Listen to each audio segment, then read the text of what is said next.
नमस्कार। आकाशवाणी से प्रस्तुत है समाचार संध्या।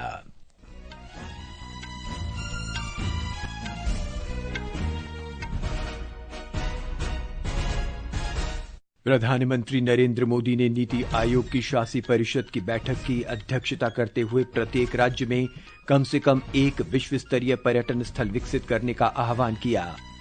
बैठक के दौरान सभी राज्यों और केंद्र शासित प्रदेशों ने ऑपरेशन सिंदूर पर सशस्त्र बलों के प्रति एकजुटता दिखाई। सर्वदलीय प्रतिनिधिमंडलों में रूस, संयुक्त अरब अमीरात, बहरीन और जापान में आतंकवाद को किसी भी रूप में कतई बर्दाश्त न करने की भारत की नीति का रुख स्पष्ट किया। दक्षिण पश्चिम मानसून निर्धारित समय से 8 दिन पहले केरल पहुंचा। बांग्लादेश में अंतरिम सरकार की स्थिरता पर बढ़ती अटकलों के बीच मोहम्मद यूनुस मुख्य सलाहकार बने रहेंगे। अमेरिकी प्रशासन ने युद्धग्रस्त देश सीरिया की सहायता करने के राष्ट्रपति ट्रंप के वायदे को पूरा करते हुए सीरिया पर से प्रतिबंध हटाया। और बैडमिंटन में किदाम्बी श्रीकांत मलेशिया मास्टर्स के पुरुष सिंगल्स के फाइनल में वो इस वर्ष BWF के फाइनल में पहुंचने वाले पहले भारतीय खिलाड़ी बने। समाचार संध्या के साथ मैं नवीन सक्सेना। प्रधानमंत्री नरेंद्र मोदी ने राज्यों से कहा है कि वो वैश्विक मानकों के अनुरूप सभी सुविधाएं और बुनियादी ढांचा उपलब्ध कराते हुए अपने यहां कम से कम एक पर्यटन स्थल विकसित करें। आज नई दिल्ली में नीति आयोग की शासी परिषद की 10वीं बैठक की अध्यक्षता करते हुए प्रधानमंत्री ने एक राज्य एक वैश्विक गंतव्य पर जोर देते हुए कहा कि इससे पड़ोसी शहरों का भी पर्यटन स्थल के रूप में विकास होगा। प्रधानमंत्री ने विकास की गति बढ़ाने की आवश्यकता पर जोर देते हुए कहा कि यदि केंद्र और राज्य एक साथ आएं और टीम इंडिया की तरह मिलकर काम करें तो कोई भी लक्ष्य प्राप्त करना असंभव नहीं है। श्री मोदी ने कहा कि ऐसे कानून और नीतियां बनाई जानी चाहिए जिससे महिलाओं को कार्यबल में सम्मानपूर्वक शामिल किया जा सके। सभी राज्यों और केंद्र शासित प्रदेशों ने आज नई दिल्ली में नीति आयोग की शासी परिषद की बैठक के दौरान ऑपरेशन सिंदूर पर सशस्त्र बलों के लिए एकजुटता और समर्थन व्यक्त किया। नई दिल्ली में आज शाम मीडिया को जानकारी देते हुए नीति आयोग के मुख्य कार्यकारी अधिकारी BVR सुब्रह्मण्यम ने कहा कि प्रत्येक व्यक्ति ने रक्षा बलों के शौर्य और भूमिका तथा प्रधानमंत्री नरेंद्र मोदी के नेतृत्व की प्रशंसा की है। उन्होंने कहा कि श्री मोदी ने राज्यों को निर्यात पर ध्यान केंद्रित करने को कहा। उन्होंने एक जिला एक उत्पाद की भी बात कही।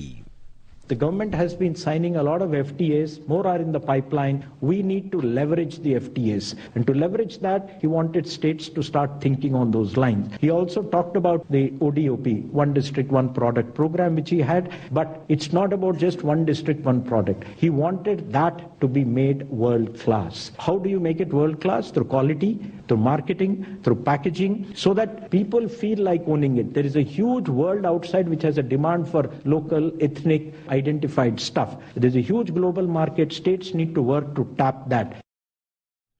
नीति आयोग के मुख्य कार्यकारी अधिकारी ने कहा कि प्रधानमंत्री ने केंद्र सरकार द्वारा वित्त पोषित कार्यक्रमों का कार्यान्वयन करने का आग्रह भी राज्यों से किया। श्री सुब्रह्मण्यम ने कहा कि 36 में से 31 राज्य और केंद्र शासित प्रदेशों ने नीति आयोग की शासी परिषद की बैठक में भाग लिया। उन्होंने कहा कि अंतर्राष्ट्रीय मुद्रा कोष के अनुसार भारत चौथी सबसे बड़ी और $4 खरब की अर्थव्यवस्था है। आतंकवाद के विरुद्ध भारत के रुख को विश्व के समक्ष रखने के लिए बहुपक्षीय प्रतिनिधिमंडलों को जिम्मेदारी सौंपी गई है। प्रतिनिधिमंडलों ने आतंकवाद को कतई बर्दाश्त न करने की भारत की नीति को विश्व के सामने रखने के लिए अपनी पूरी ताकत झोंक दी है। डीएमके की सांसद करिबोई के नेतृत्व में सर्वदलीय प्रतिनिधिमंडल ने आज मॉस्को में भारतीय दूतावास में एक संयुक्त संवाददाता सम्मेलन को संबोधित किया। सुश्री करिबोई ने कहा कि भारत ने जिम्मेदारी से प्रतिक्रिया दिखाई और ये सुनिश्चित किया कि कोई भी नागरिक इस हमले से प्रभावित नहीं हुआ। In spite of one of the terror organizations which are harbored in Pakistan, they claim responsibility for the crime, but still Pakistan chose to protect them in the United Nations Security Council. and they did not allow them to name the terrorist organization which had claimed responsibility for the crimes which had taken place on Indian soil. प्रतिनिधिमंडल ने Moscow में भारतीय दूतावास में महात्मा गांधी की प्रतिमा पर पुष्पांजलि भी अर्पित की। हमारे संवाददाता ने बताया कि शिवसेना सांसद श्रीकांत शिंदे के नेतृत्व में संयुक्त अरब अमीरात गए उच्च स्तरीय प्रतिनिधिमंडल ने आज अपना दौरा संपन्न कर लिया।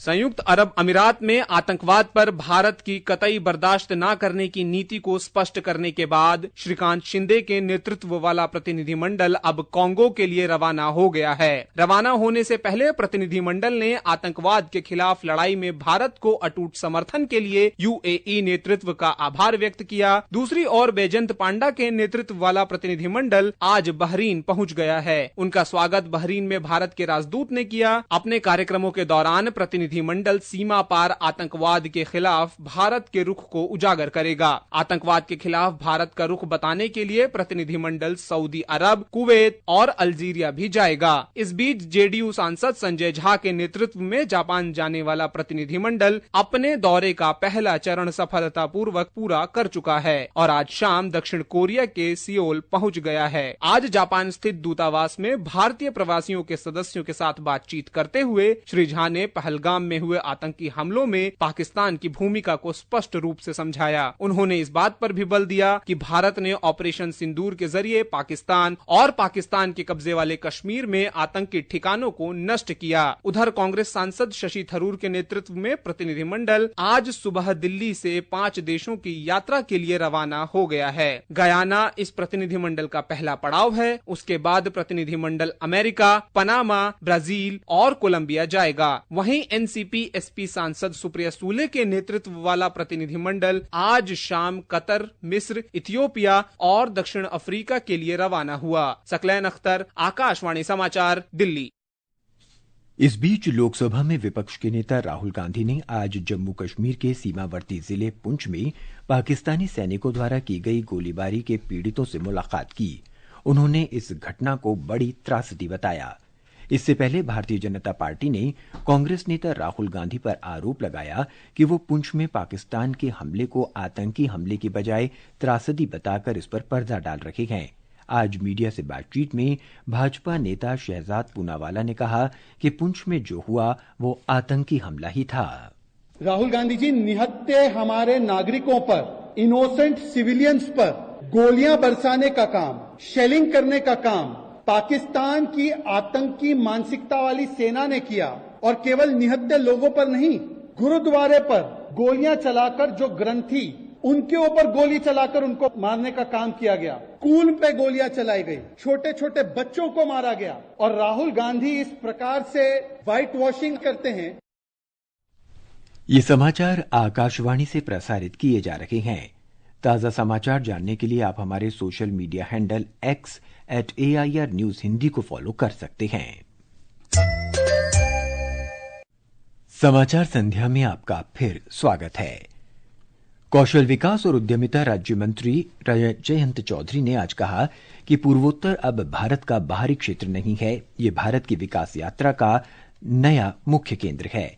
Rising north east investor summits को संबोधित करते हुए श्री चौधरी ने कहा कि देश भर में लगभग 1 लाख विद्यार्थियों को निःशुल्क एआई प्रशिक्षण और मूल्यांकन की सुविधा दी जाएगी।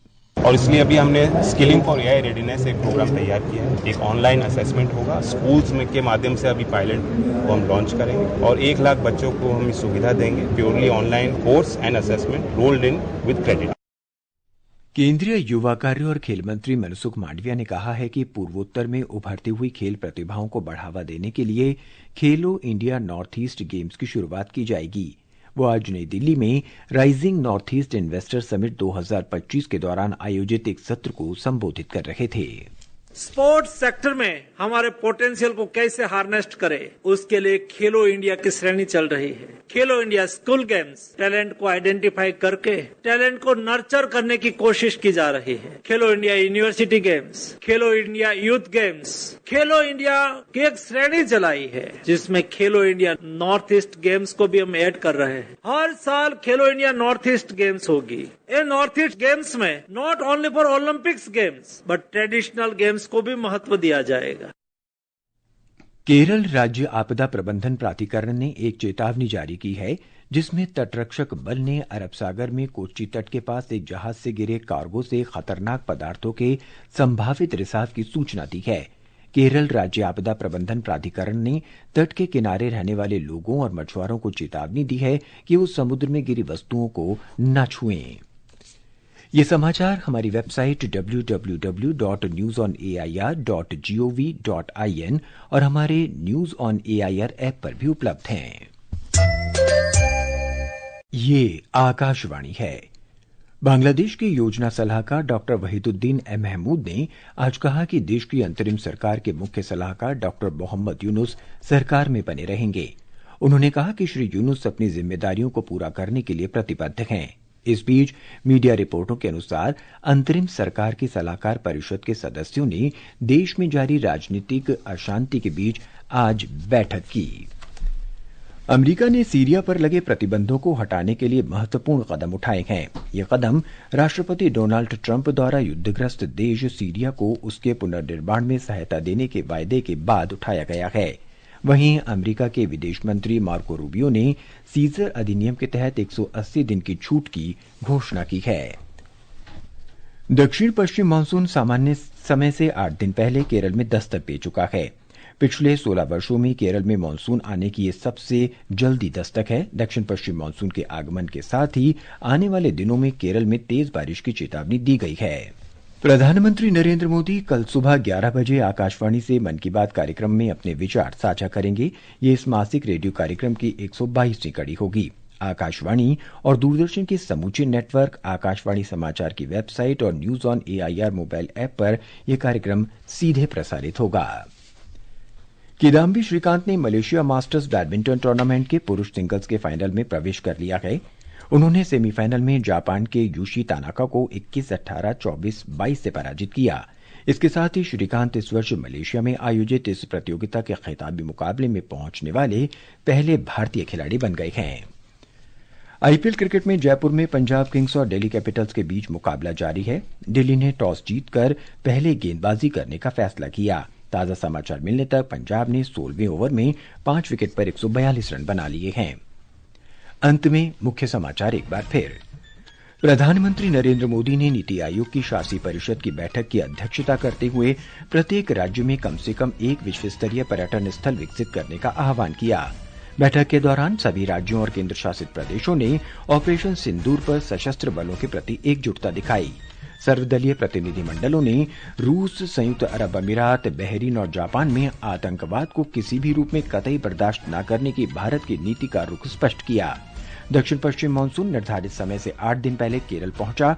बांग्लादेश में अंतरिम सरकार की स्थिरता पर बढ़ती अटकलों के बीच मोहम्मद यूनुस देश के मुख्य सलाहकार बने रहेंगे। और बैडमिंटन में किदाम्बी श्रीकांत मलेशिया मास्टर्स के पुरुष सिंगल्स के फाइनल में पहुंचे। इसके साथ ही समाचार संध्या का ये अंक समाप्त हुआ। नमस्कार।